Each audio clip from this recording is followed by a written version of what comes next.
Hello everyone, welcome to From the Star Wars Home Video Library. I'm your host Nathan P. Butler.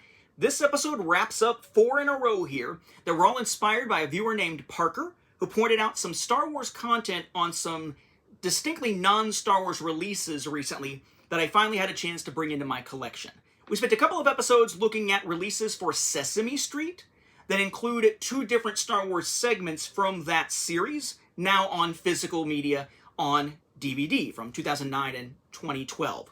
Last episode, we found out that one episode of the Star Wars Shorts series, or short form series, whatever you want to call it, Forces of Destiny, an episode called Ewok Escape, made its way to physical media, but not on a Forces of Destiny release in and of itself, but instead as a sneak peek, kind of tucked in among the trailers, within Walt Disney Studios Home Entertainment releases of the Disney and Pixar animated film Coco in 2018.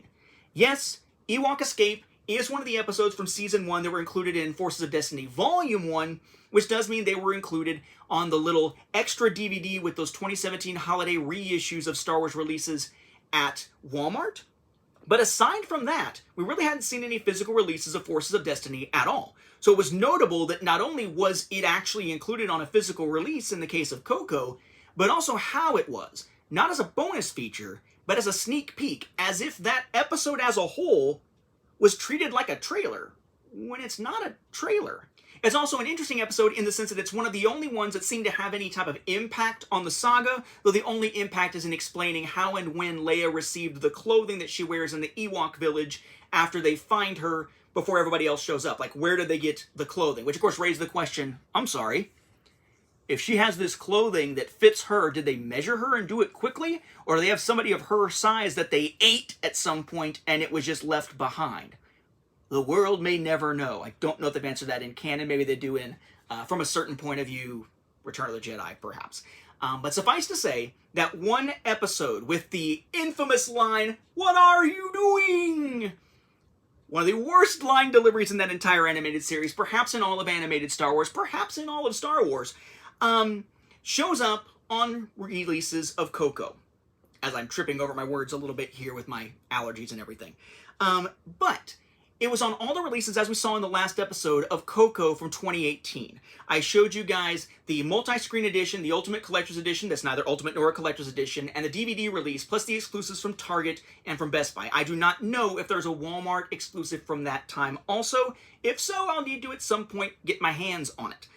Hey folks, quick comment here, breaking in from the future. I actually recorded this episode in early September. I'm only getting a chance to edit it in late October. It's that kind of time period right now. And in the interim, since recording this episode and the last one, I actually learned of at least 2 more releases of Coco that I now have coming my way that I'll show you on the show. One is a re-release from 2019. The other is indeed a Walmart copy mentioned in the previous episode that has a pin with it from the original releases in 2018. So I will be showing those, and I'll take the time to talk about that crazy, huge animated Disney set that's way out of my price range when covering those other 2 releases of Coco in the near future. So as soon as those arrive, they'll be in the queue for future episodes of the show. So when I say on here, I'm assuming I will, that is all the coverage we'll have for Coco. It's not, I just didn't know. Now, back to past me. But those were the initial releases of those discs for Coco. But as we know, with Walt Disney Studios Home Entertainment, and most companies, 20th Century Fox Home Entertainment did it too, including under different names in the past, there's a tendency to just reissue the same discs over and over again, though not to a Spaceballs degree, in future releases where only the packaging changes for that new release. So unsurprisingly, here in the last year, in 2023, as Disney has been celebrating its 100th anniversary, the Disney 100 product line, they would re-release, among other films, including steelbooks for the original trilogy, they would re-release Coco with different Disney 100 releases that simply reissue the same discs as in 2018, which means the discs that include Forces of Destiny Ewok Escape. So yes, we have 3 more Coco items to look at here from the Disney 100 line that all, in my case, fit into my Star Wars Home Video library because they include an episode of Forces of Destiny in its entirety in the sneak peek section nestled alongside the trailers. Excuse me as I'm feeling the gunk in my throat here. So we start out with what is the most basic of these, and that is this. So we have Blu-ray, DVD, digital code, Disney Pixar, Coco, little embossed picture there, Disney 100 in the corner. Disney Blu-ray, Disney Pixar, Coco, image again there, Disney 100, product number, flip it around, effectively the same thing. On the back, the stuff about Movies Anywhere, Blu-ray bonus extras, a masterpiece, which we saw as a quote on the previous release, Academy Award winner, Best Animated Feature Film, Best Music, Original Song, 2017. A little bit about the film, Disney 100, your stats, legalese and whatnot here, along with some of the various images you have there. Disney Movie Insiders, rating, Disney, and then at the bottom here, the digital code kind of legalese and all. Okay, so this is sort of that silver packaging slipcover that we see on the Disney 100 releases. Now, the Star Wars original trilogy films only got a steelbook. They didn't get a release like this, but this is sort of the standard packaging for those releases. Star Wars was just unusual in that our 3 releases didn't get the same treatment everywhere. It was just a steelbook Best Buy thing. Inside, and this is how you'll sometimes see it now packaged separately, is this version. Is a multi-screen edition Blu-ray DVD digital code, just like the ones in 2018. Different artwork there to match basically what we see on the slipcover there, but with a different background. Disney Pixar Coco here, information about what multi-screen edition means. Disney Blu-ray, Disney Pixar Coco, image there, and product number.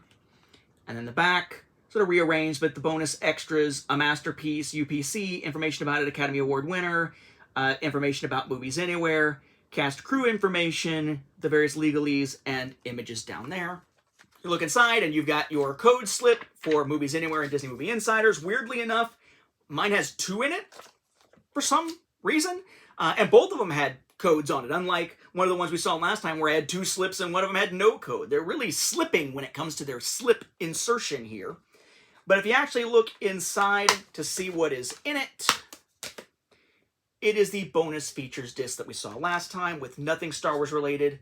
The Blu-ray feature disc inside, which does have the HD version of Forces of Destiny, Ewok Escape, and the DVD version that does have the SD or standard definition version of Ewok Escape as well. So again, same discs that we saw in some of the releases last time, but because they are reissues, that also means no content has changed, including the inclusion of Forces of Destiny, Ewok Escape, as I almost leave my code slips out here, in the sneak peeks preview section. You would never know it without looking because that's not a bonus feature. It's not listed anywhere. But that's sort of the standard release here. Then at Walmart, you have another version that Star Wars didn't get, which is this. It's a little bit thicker. It says, only at Walmart, Blu-ray DVD digital code, has an image of the cover there. Collectible pin. And then this package here, essentially it's the regular version with some like stickiness, some PSA, some pressure sensitive adhesive, just holding on just this sort of generic side gray box with nothing on the part that's inside. And then the back essentially just mirrors this over again onto the back. But then inside it, inside this little box here, you've got a little Coco pin in a little Coco branded baggie. That's the baggie there. The pin itself with little Mickey ear things to cover the pins. How cute is this here, this very reflective pin there. So if you are a pin collector, and I know that is a whole thing. I didn't realize how much pin collecting was a thing until I went to that one Star Wars celebration in Orlando. And holy crap, people are insane about pins. I had no idea. But if you're looking for a pin with Coco, it's the Walmart release. And again, this part and the stuff inside it is identical to this. The only thing is they took this, slapped a back package onto it with a pin in it, and wrapped it around like a J-card to close it. That is all this one is, but you can find that one available at Walmart for another pair of copies of Forces of Destiny Ewok Escape. And then, similar to Star Wars, there's the Best Buy exclusive Steelbook version. Here's your J-card, 4K Ultra HD, Blu-ray digital code, only at Best Buy, limited edition collectible Steelbook. Notice, these two are Blu-ray DVD digital code. This one is Blu-ray, digital code, and 4K Ultra HD. So only at Best Buy, limited edition, collectible steelbook there. And then a slightly different design to the back. Just says the digital code included with Movies Anywhere stuff about it. The visuals jump off the screen, as I grumbled about last time. Then we have your 4K Ultra HD and Blu-ray stats, cast crew information, tons of legalese, Disney Movie Insiders, rating, all that kind of good stuff back there on the J card. The steelbook, Disney 100, has the image there, Disney Pixar Coco. The side there, Disney Blu-ray, Disney Pixar Coco, and Disney 100. The back there, in this case, the symbol is the guitar, unsurprisingly, but you look inside, and you got your code slip again, and alongside your 4K Ultra HD disc that does not have Forces of Destiny Ewok Escape on it. You have the bonus feature disc, which also does not, and the Blu-ray feature film disc, which does have Forces of Destiny, and then here's your artwork underneath. It is different than the artwork found back in the steelbook in 2018. So if you are someone who is heavily into, say, Forces of Destiny, or you're like me, you love collecting Star Wars home media stuff, and there just isn't a lot out there right now, you can, alongside getting the steelbooks for the original trilogy, pick up some of these new Disney 100 releases for Coco, because technically, within them, granted as a sneak peek, as if they thought it was a trailer, we do have one episode, thanks to the 2018 discs being reissued, of Forces of Destiny. Yes, Ewok Escape with Shelby Young as Leia. What are you doing, Organa? On Endor, they're kind of nestled and tucked away inside these releases of a completely non-Star Wars film. And that ends our look, I think, unless there are other releases I don't know about, or they do more releases in the future, of Coco as it relates to Forces of Destiny. And coupled with the Sesame Street episodes recently, that ends the ones that Parker pointed me to. So again, my thanks to you, Parker, for pointing me to Coco as something with Star Wars content and those Sesame Street releases. With that, we'll wrap up this episode. Thank you for watching, and may the Force be with the home video viewers.